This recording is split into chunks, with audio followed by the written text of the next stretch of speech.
Hello students, welcome on this e learning platform. बेटा असी अलग अलग ई लर्निंग प्लेटफॉर्म के थ्रू एक दूजे नाल अटैचड हैं, जिस दे विच अपना ये यूट्यूब चैनल लर्नर्स बोहा है।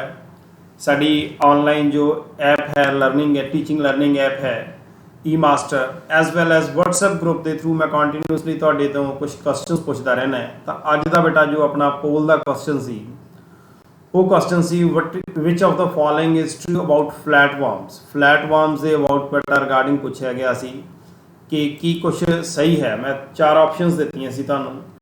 ऑप्शन ए बाइलेटरल सिमेट्री, मेरा ऑप्शन बी सी triploblastic, option C acoelomates, option D सी ऑल ऑफ द अबव।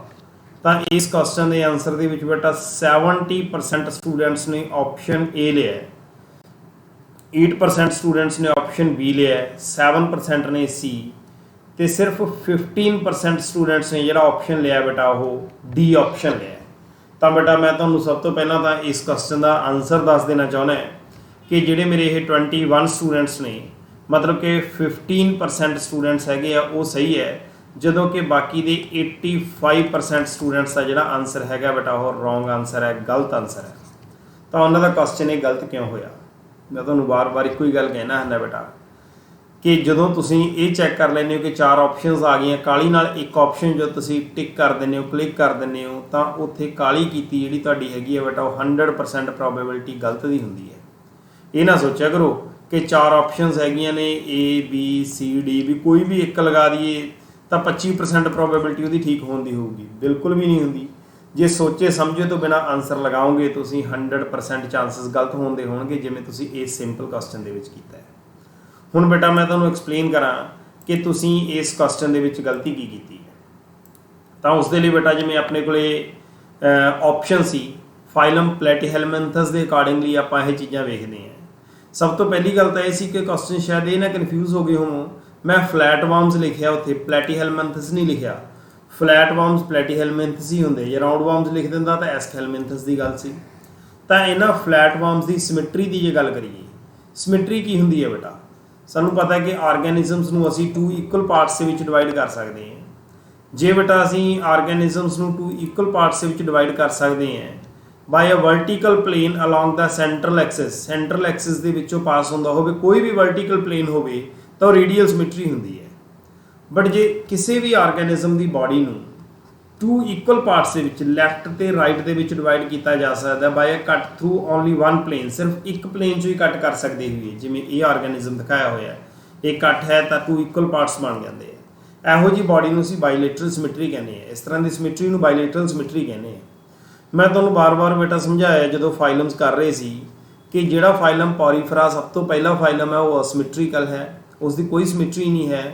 उस तो बाद दे विच बेटा अपने को जिहड़े फाइलम्स ने, जिमें निडेरिया आ गया, सिलेंट्रेटा भी कह दिंदे हैं, टीनोफोरा कह दिंदे हैं, इन्हां च जैलीफिश या कॉम्प जैलीज आउंदियां ने।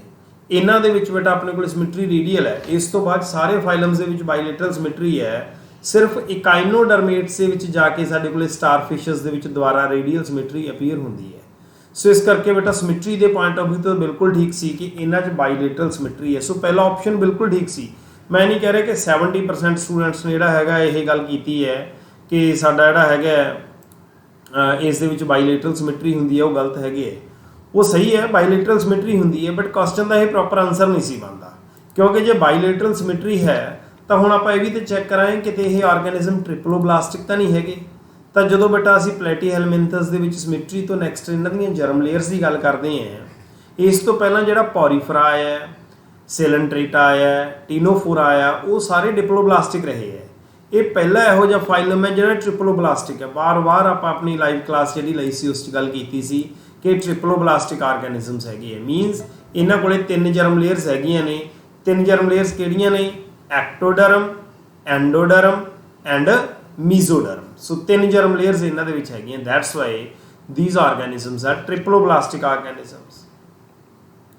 फिर आप बेटा हुण बॉडी कैविटी की गल करते हैं, मतलब कि अपने को जिहड़े ये पहले 2 पॉइंट्स सी, बाइलेटरल सिमेट्री हो गई, ट्रिप्लोब्लास्टिक भी हो गई। हुण देखते हैं कि इन्हां च बॉडी कैविटी है या नहीं है। सो वैसे तो सानूं ये लगता हुंदा है कि जिहड़े ट्रिप्लोब्लास्टिक आर्गेनिजम्स आ गए भी इन्हां च बॉडी कैविटी होगी, सिलोमेट्स होणगे। बट बेटा फ्लैट वार्म्स ने, इन्हां दी बॉडी देखो ਆਪਾਂ ਵਾਰ-ਵਾਰ याद करते हैं कि ਇਹ ਡੋਰਸੋਵੈਂਟਰਲੀ ਫਲੈਟਨਡ ਬॉडी है। So when the body is dorsoventrally flattened, body flat हैगी है, ਇਹਦਾ मतलब बेटा की हो गया कि ਜਿਹੜੀ ਸਾਡੀ एक्सटर्नल लेयर सी एक्टोडर्म होगी तो एंडोडर्म होगी, उस दे विचकार बेटा जी हैगी अपने को मीजोडर्म आ गई। उस मीजोडर्म च कोई कैविटी नहीं है। जे एक कैविटी हैगी अलाइंड बाय मीजोडर्म तो असी उसनूं सिलोम कह दिंदे हैं, बट इत्थे सिलोम प्रेजेंट नहीं है। सो ये बेटा असिलोमेट्स हैगे है।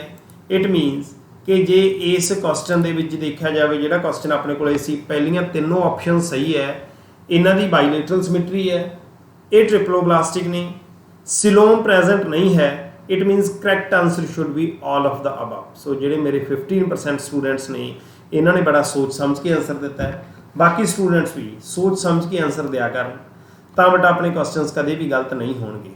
तो बेटा मैं तुहानूं पहला भी दस्सिया कि now we are also available on play store, तो तुसीं प्ले स्टोर तो मेरी ऐप ई मास्टर डाउनलोड करके भी क्लासेस लै सकते हो। तो इत्थे बेटा असीं इस ऐप के थ्रू क्योंकि रेगूलर क्लासेस लैने हैं, तो अपनी यूनिट 1 का जिहड़ा हैगा पहले 3 चैप्टर्स हो गए हैं, असीं एनीमल किंगडम चैप्टर कर रहे हैं। इसे एनीमल किंगडम चैप्टर के विचों बेटा यह क्वेश्चन सी फाइलम प्लैटीहेलमिंथस के विचों। आई होप कि क्वेश्चन का करैक्ट आंसर मिल गया होगा, तो अगे तो तुसीं इस तरह दी छोटियां छोटियां गलतियां नहीं करोगे।